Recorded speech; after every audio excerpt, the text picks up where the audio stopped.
The Lakers are making moves, one that might prove to be extremely underrated as Pelinka is looking to address the needs of the Laker roster by adding shot blocking talent and rim protection. However, there was a cost as the Lakers let go of a player with exceptional shooting talent and paralysis from deep. What's good? I'm Okechi Apakama, and this is Lakers Digest coming at you with another video. And before we get into everything we have for you for today's video, guys, I just want to remind you to subscribe to the channel to make sure you guys are up to date on all that Lakers content. Now, with that out of the way, let's hop straight into today's topics for this video, as the Lakers officially signed Christian Koloko.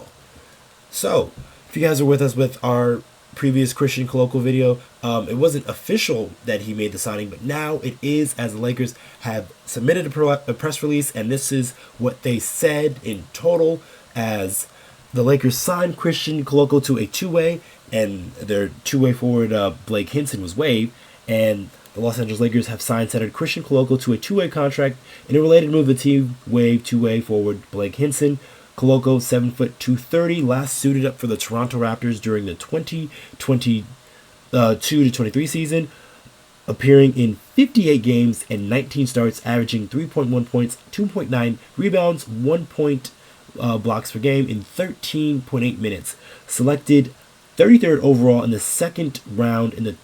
2022 draft by the Raptors, the 24-year-old was waived by the team on January 17th, 2024. Born in Cameroon, Koloko moved to the United States prior to his junior year of high school in 2017. He attended the University of Arizona for 3 seasons from 2019 to 2022, and averaging 12 points, 0.6, 7.3 rebounds, 1.4 assists, and 2.8 blocks in about 25.5 minutes in his final season with the Wildcats. Koloko was named Pac-12 Defensive Player of the Year, the league's most improved player, and first team All-Conference.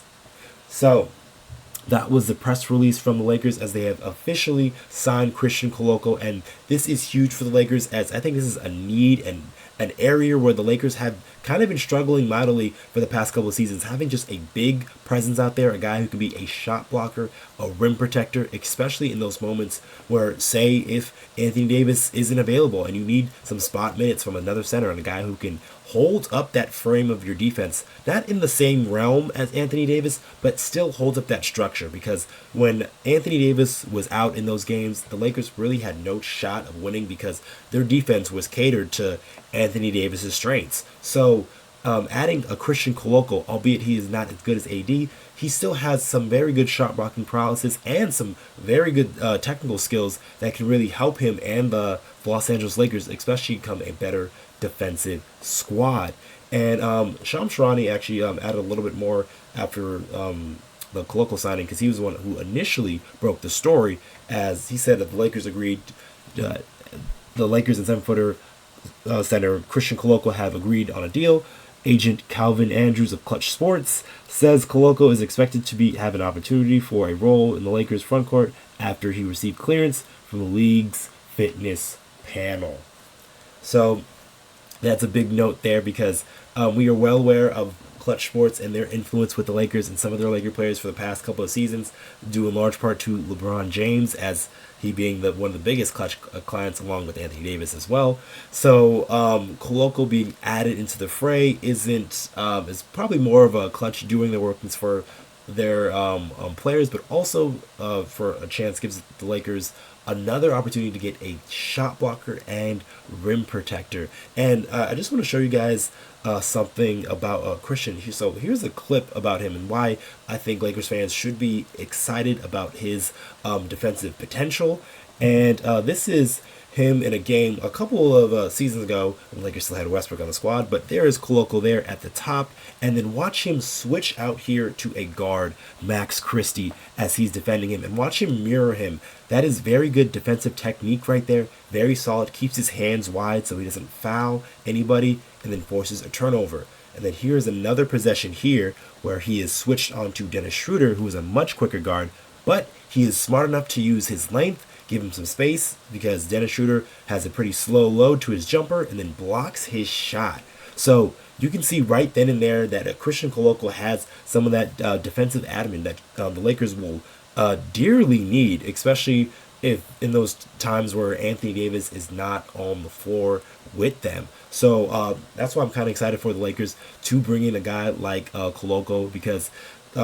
this is something that we're missing, and then he can also be a guy, hopefully, to also help out on that backboards as well, because the Lakers were a team that struggled on the defensive glass. We'll see how he is at that part of the game, but the shot blocking part is a very good NBA skill, and we'll see about some of the other parts of his game, because he's still a little bit of a work in progress for the Lakers. So I don't really expect him to really come out and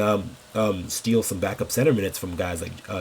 like Jackson Hayes, but I do see him in some spots. So say if it's like the fourth game in 5 nights or the third game in 4 nights, then him coming in for a couple of spot minutes here and there and providing some defense and some intensity and some hard rim running, I do see him in that sort of role and that ideal, because that is sort of what the two-way contract is set up to design. So it's to help grow and develop the player in the G League, but also give him enough time and run with the NBA squad, because I believe you do get I think it's 45 games total that a two-way contract player can play for the season, and then they have to split that with the time in the G League. So this is more of a project for the Los Angeles Lakers, but he's a bit older at 24 years old, and so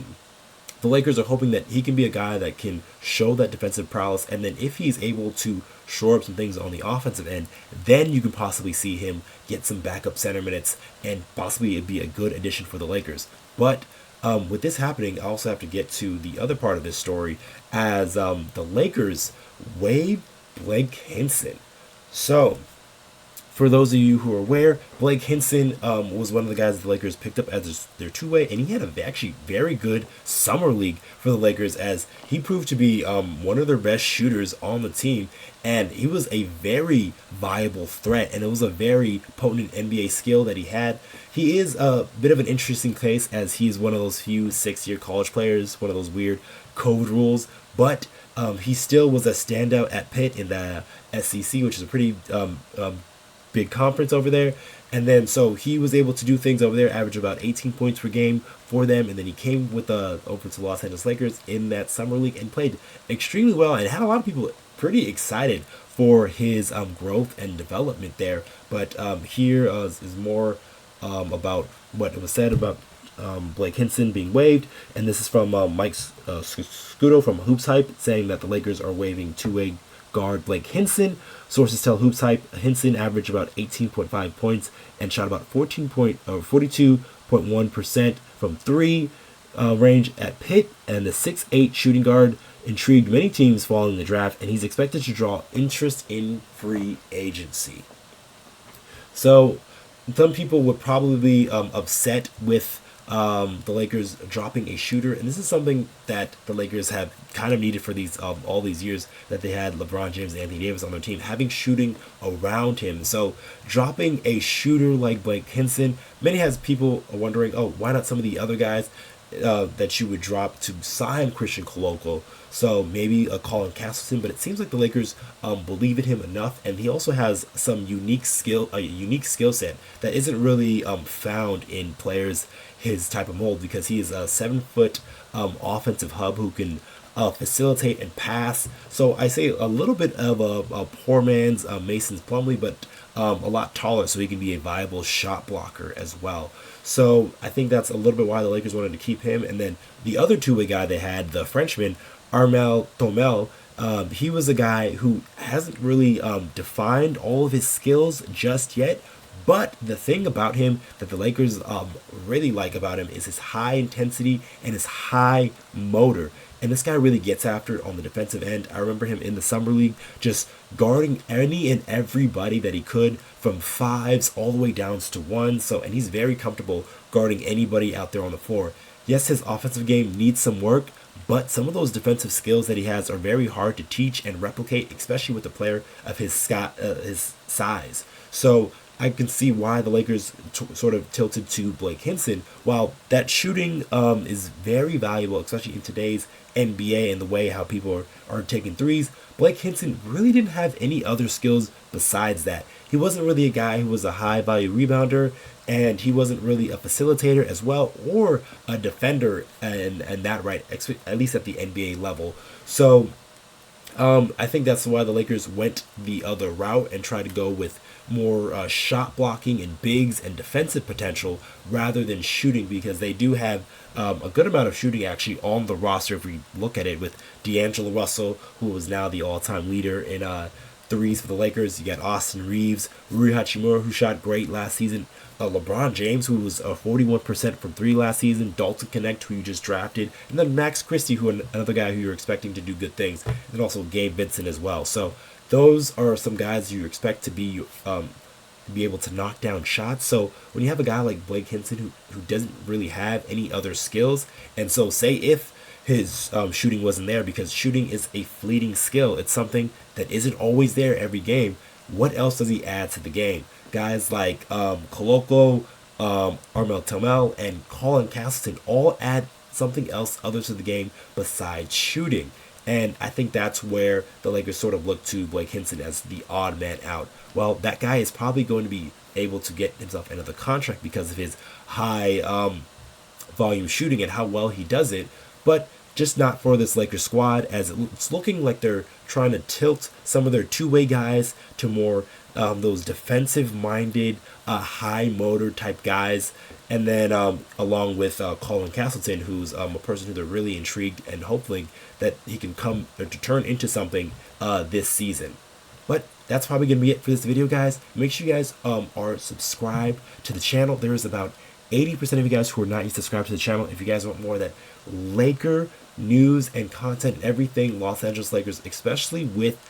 training camp starting here in the next few weeks, you guys want to make sure you guys are subscribed to Lakers Digest so you don't miss a beat.